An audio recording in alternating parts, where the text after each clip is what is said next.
नमस्कार दोस्तों, मैं ललित देशवाल एक बार फिर आप सभी का स्वागत करता हूं और आज की इस वीडियो में हम डिस्कस करने वाले हैं कि आखिर कैसे हम आखिरी 10 दिनों में अपने स्कोर को बूस्ट कर सकते हैं। अगर आपका अगले 10 दिनों में एग्जाम है तो हमें क्या करना चाहिए, आखिरी के 10 दिनों में क्या हमारी स्ट्रेटजी होनी चाहिए, स्टेप बाय स्टेप चीजों को समझते हैं ताकि आप लोग भी अच्छा स्कोर कर सके।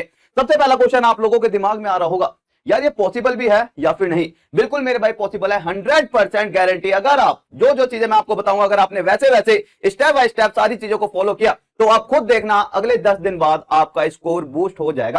सबसे पहला पॉइंट आपके सामने, सबसे पहली बात क्या आती होगी कि यार हमें करना क्या चाहिए। सबसे पहला, हमारा एग्जाम है 10 दिन बाद, सबसे पहली चीज क्या आएगी दिमाग में? प्रेशर। भाई इतना तगड़ा प्रेशर आ जाएगा कि अब हमें करना क्या है, ये पढ़ लूं, वो पढ़ लूं, यहां से पढ़ लूं, वहां से पढ़ लूं, इसकी सुन लो, उसकी सुन लो। अरे मेरे भाई प्रेशर को पहले क्या करो, शांत, रिलीव करो। कैसे करेंगे? सबसे पहले तो दिमाग से निकाल दो कि कोई भी न्यू टॉपिक पढ़ना है हमें। भैया अगर आपने अभी तक टॉपिक नहीं पढ़े नए तो भैया आप मत पढ़ो। लास्ट के 10 दिन किसके लिए होते हैं? लास्ट के 10 दिन मेरे भैया रिवीजन करो। रिवीजन किसकी करनी है? रिवीजन करनी है डेली आप कम से कम 2 मॉक टेस्ट लगाओ। कैसे लगाने हैं सारी चीजें मैं आपको बताता हूं, लेकिन डेली कम से कम 2 मॉक टेस्ट लगाओ, पूरा फुल लेंथ पेपर। आपको पता है आपका एसएससी का एग्जाम है, एसएससी में हमारे 100 क्वेश्चन आने हैं, तो इस पूरे 100 क्वेश्चन का एक फुल लेंथ टेस्ट लगाओ। ठीक है, ये कहां पर मिल जाएगा? ये आपको टॉप तक ऐप पर अवेलेबल हो जाएगा, जिसका लिंक नीचे डिस्क्रिप्शन में फ्री टेस्ट सीरीज चल रही होंगी। तो फुल लेंथ पेपर लगाओ। ठीक है, अब उसके बाद मैंने बात करी है रिवीजन की। रिवीजन क्या करना है? उस मॉक टेस्ट को लगाओ। उसके बाद मॉक टेस्ट आपने लगा लिया, अब आपने देखा कि हमारे पास 100 में से आपने 70 क्वेश्चन कर लिए। अब जो 30 क्वेश्चन नहीं करे हैं आपने, अब उसे देखो, यार ये मुझे आते तो थे, मैं यहां पर कहां पे अटक गया। उनको रिवाइज करो कि यार मेरा मैथ का ट्रिग्नोमेट्री वाला टॉपिक तो स्ट्रांग था, लेकिन ये गलत क्यों हो गया, तो उसको रिवाइज करो। यार मेरे रीजनिंग में ये वाला टॉपिक तो क्लियर था, लेकिन मैं फंस कैसे गया, उस टॉपिक को रिवाइज करो। नया कुछ नहीं पढ़ना, कुछ नया आता है तो उसको 1 मिनट के लिए क्या कर दोगे, छोड़ दो, स्किप। कि भैया अभी तक भी नहीं पढ़ा तो अब भी नहीं पढ़ना, लेकिन पढ़ा हुआ गलत हो रहा है तो उसे फटाफट से रिवाइज कर लो और एक कॉपी में अपने रख लो कि भैया ये मेरा क्या है, गलत हो गया था और ये मैंने अलग से लिख लिया। इसके बाद बात करता हूं मैं आपको, तो आप क्या करना, करंट अफेयर पढ़ना लास्ट के 6 मंथ की। आप कहोगे गुरुजी 6 महीने की, ये तो बहुत हो जाएगा। मेरे भैया यूट्यूब पर बहुत सारी वीडियो अवेलेबल है, रात में सोने से पहले कान में लगाओ, सुनते सुनते अपना सोते रहो, खाना खा रहे हो सुन लो। मतलब क्या है, हमें क्या है, लास्ट 6 महीने की करंट अफेयर क्या है, कम से कम सुननी है। अगर आप पे प्रॉपर रीड करने का टाइम नहीं है तो भैया क्या करोगे, कान में लीड लगाकर उसको सुनते रहो, जिससे क्या है आपको एक आइडिया तो रहेगा कि भैया लास्ट 6 महीनों में हुआ क्या है। अब बात करते हैं कि भैया मॉक टेस्ट लगाना कैसे है। मॉक टेस्ट लगाने का भी एक तरीका होता है। सबसे पहले हमें पता है हमारा एडमिट कार्ड आ गया है, जिसका आ गया है ठीक है, जिसका नहीं आया, मान लो कल को आप एसएससी सीएचएसएल की तैयारी कर रहे होगे, अभी तो उसका भी ना एडमिट कार्ड आया ना कुछ आया, लेकिन सीजीएल वाले बच्चों का एडमिट कार्ड आ गया है और आपको पता है कि भैया एग्जाम 9 से 10 होगा पहली शिफ्ट, 1 से 2 दूसरी शिफ्ट, 3 से 4 तीसरी शिफ्ट। अब हमारे पास क्या है, हमें पता है, ये फिक्स है कि हमारे पास इन 3 शिफ्ट में एग्जाम होगा और ये हमारा टाइम भी फिक्स है। लेकिन अब यहां पर भिन्न भिन्न प्रकार के स्टूडेंट्स हैं जो कहते हैं गुरुजी मेरे को दोपहर वाली शिफ्ट में पेपर देता हूं तो मजा नहीं आता। क्यों? मुझे नींद आती है दोपहर में।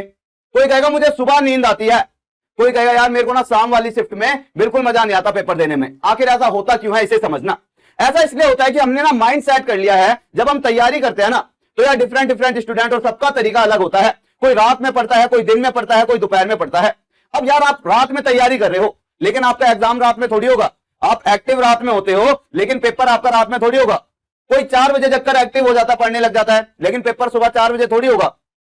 हमारा जिस टाइम पे पेपर है, हमारा दिमाग उस टाइम पर एक्टिव होना चाहिए। यह सबसे जरूरी बात है जो बच्चे मिस कर देते हैं कि भैया हमारा पेपर 9 से 10, 1 से 2, 3 से 4 है, इस टाइम पर हमारा दिमाग कैसे एक्टिव, हमारा जो ब्रेन है एक्टिव कैसे रहेगा। यह एक्टिव करने के लिए आपको क्या करना है, मैंने क्या कहा, डेली 2 मॉक टेस्ट लगाने हैं। कितने भैया? डेली 2 मॉक टेस्ट लगाने हैं। अब हमें लगाने कैसे हैं मॉक टेस्ट? 2।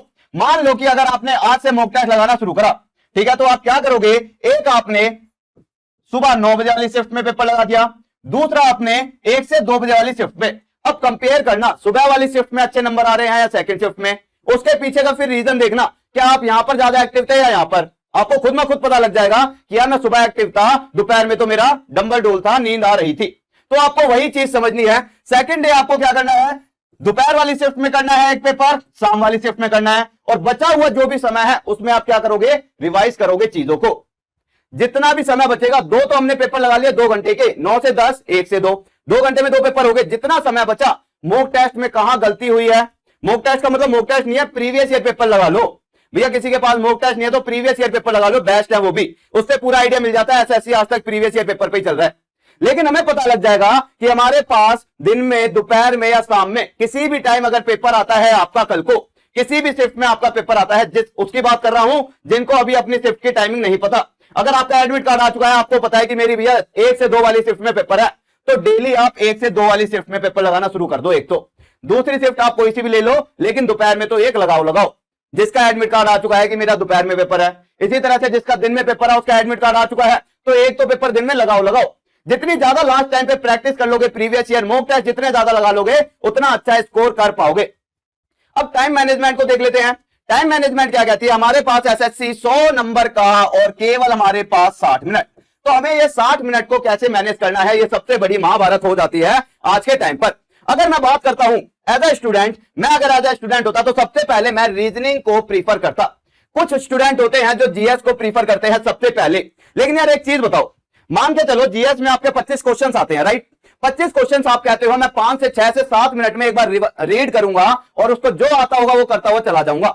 मान लो आपने जीएस को उठाया, जीएस में आपके 5 क्वेश्चन ही कर पाए। क्यों? जीएस थोड़ी टफ आ गई, हमारे अकॉर्डिंग थोड़ी आती है जीएस। जीएस कभी किसी के हाथ में नहीं है, थोड़ी टफ आ गई, करंट अफेयर भरी हुई है, इधर उधर से क्वेश्चन लाना फलाना आ गए। अब आप क्या करोगे? 5 क्वेश्चन करने के बाद प्रेशर में आ जाओगे। क्यों प्रेशर में आ जाओगे? क्योंकि ये क्या भैया, ये भैया ब्रेन है। हमारे पास क्या चल रहा है, अभी तक पेपर हो रहा है और हमारे दिमाग में क्या है, सिलेक्शन लेना है, सिलेक्शन लेना है। जीएस में 5 क्वेश्चन ही कर पाए, इसका मतलब आपके दिमाग पे प्रेशर कि 25 में से 5 ही आते थे मेरे को, अब आगे क्या होगा? अब ये जो प्रेशर है पूरे के पूरे एग्जाम पर क्या करेगा, आपके इफेक्ट डालेगा। तो कोशिश करा करो पहले वो क्वेश्चन पकड़ो जो सबसे ज्यादा इजी होता है। और दुनिया में जितने भी स्टूडेंट है, मतलब इस जो तैयारी कर रहे हैं, ठीक है, आपको पता होना चाहिए सबसे इजी मेरे भैया रीजनिंग ही होता है। होता मुश्किल भी है, ऐसा नहीं है बिल्कुल भी हलवा आ गया, लेकिन रीजनिंग एक बार को आप कर लेते हो अगर आपने तैयारी करी है। तो रीजनिंग को करने का क्या तरीका है?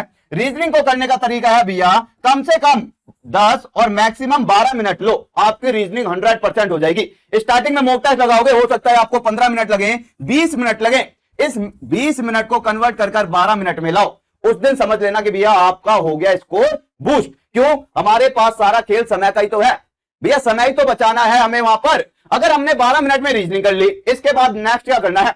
हमारा दिमाग क्या है भैया, थोड़ा सा एक्टिव हो गया कि हमने भैया यहां पर रीजनिंग के मानकर चल लेते हैं 23-24 क्वेश्चन कर लिए, और इतने कर लेते हैं मिनिमम है ये, 23-24 क्वेश्चन कर लिए। अब दिमाग क्या कह रहा है, उफ मजा आ गया भैया, 25 में से 23 तो मेरे हो गए। अब नेक्स्ट क्या है, थोड़ा सा एक्टिव हो गया मैं।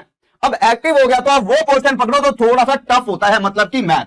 25 मिनट में 25 क्वेश्चन कोई भी कर सकता है अगर आपने तैयारी कर रखी है, और नहीं भी कर रखी तो लास्ट के 25 दिन में जब आप मॉक टेस्ट लगाओगे तो आप देखना कि भैया कौन सा प्रीवियस ईयर पेपर लगा लेना, कौन सा ऐसा टॉपिक है जो ज्यादा समय लेता है। पहले इजी क्वेश्चन को करना शुरू करो और उसके बाद थोड़े से मॉडरेट फिर टफ क्वेश्चंस को करो। 25 मिनट में आपके 25 क्वेश्चन हो सकते हैं। इसके बाद में आया इंग्लिश पर। इंग्लिश को दो 13 से 15 मिनट, इंग्लिश भी 13 से 15 मिनट में हो जाती है। बस थोड़े से आपके अगर पैसेज वगैरह का क्वेश्चन हो, थोड़ा सा टाइम ले लेता है, या फिर रीडिंग कॉम्प्रिहेंशन आ जाए तो थोड़ा सा टाइम ले लेता है, लेकिन 15 मिनट में आप आसानी से कर सकते हो इंग्लिश भी। अब बात बच गई हमारे पास लास्ट में। हमें पता है भैया जो आता होगा हम उसे टिक करते चलेंगे। तो आप इस जीएस को चाहे शुरू में कर लो या आखिरी में, लेकिन शुरू में तुम करोगे तो तुम्हारे प्रेशर बन जाएगा कि भैया मैंने 5 ही क्वेश्चन करे। आखिरी में भी तुम पहुंचे, तुमने 5 क्वेश्चन तो करे, लेकिन ये तुम्हारे एकदम लास्ट मिनट में थे, अब तुम बाहर ही आ जाओगे पेपर से। तो ये तुम्हारे पूरे के पूरे जो 3 सब्जेक्ट थे इन पर इफेक्ट नहीं डालेगा। ये भैया 5 ही क्वेश्चन आते थे और अभी भी 5 आते हैं। हो सकता है आपको 10 आते हो, 15 आते हो, 20 आते हो, लेकिन हमारे पास जो ये पोर्शन है रीजनिंग, मैथ और इंग्लिश, इस पे इफेक्ट नहीं पड़ना चाहिए। ये हमारे पास बिल्कुल ही क्या होता है, कहते नहीं कोर, मेरे भैया कोर है। अगर आपने पढ़ रखा है तो आ जाएगा, पढ़ रखा है तो आ जाएगा, पढ़ा हुआ है तो आ जाएगा। यहां पर समुंदर है, कुछ भी आ सकता है। तो आज की इस वीडियो में थोड़ा सा यही समझाना था आपको कि कैसे आपको पेपर अटेम्प्ट करना है, कैसे आपकी स्ट्रेटजी होनी चाहिए। आपका एडमिट कार्ड अगर आ गया है तो आपको कौन से वाले टाइमिंग पर मॉक टेस्ट लगाना है। अगर नहीं आया है एडमिट कार्ड तो आपको कम से कम 2 मॉक टेस्ट लगाने हैं। 3 शिफ्ट होती है हमारी, जैसा कि आपको दिख रहा होगा। तो इन 3 शिफ्ट में से डेली 2 शिफ्ट में मॉक टेस्ट लगाओ। और इसी तरह से अपना जो प्रेशर है उसको कैसे रिलीव करना है कि मेरे भाई नया कुछ नहीं पढ़ना, लास्ट में ज्यादा से ज्यादा रिवीजन करना है। तो आज की क्लास को यहीं पर खत्म करते हैं। अगर आपको फिर भी कोई डाउट रहता है तो नीचे कमेंट बॉक्स में, मेरे पास नीचे कमेंट बॉक्स है, वहां पर बता देना। और नेक्स्ट वीडियो किस चीज के ऊपर चाहिए वो भी मुझे कमेंट करके बता देना। और अगर आप चाहते हो तैयारी करना एक उम्दा लेवल पर, तो मेरे भाई टॉप तक ऐप पर राहुल सर ने सभी कोर्सेज का प्राइस 699 कर दिया है, जिसमें ये सभी बेस्ट टीचर एक साथ एक प्लेटफॉर्म पर पढ़ाते हुए दिखाई देंगे, जिसका लिंक नीचे डिस्क्रिप्शन में है। तो आज ही जाओ डाउनलोड करें टॉप तक ऐप, और नेक्स्ट वीडियो किसकी चाहिए उसका भी कमेंट करना। तो okay guys, thank you, take care, मिलते हैं फिर। जय हिंद, जय भारत, लव यू सभी को।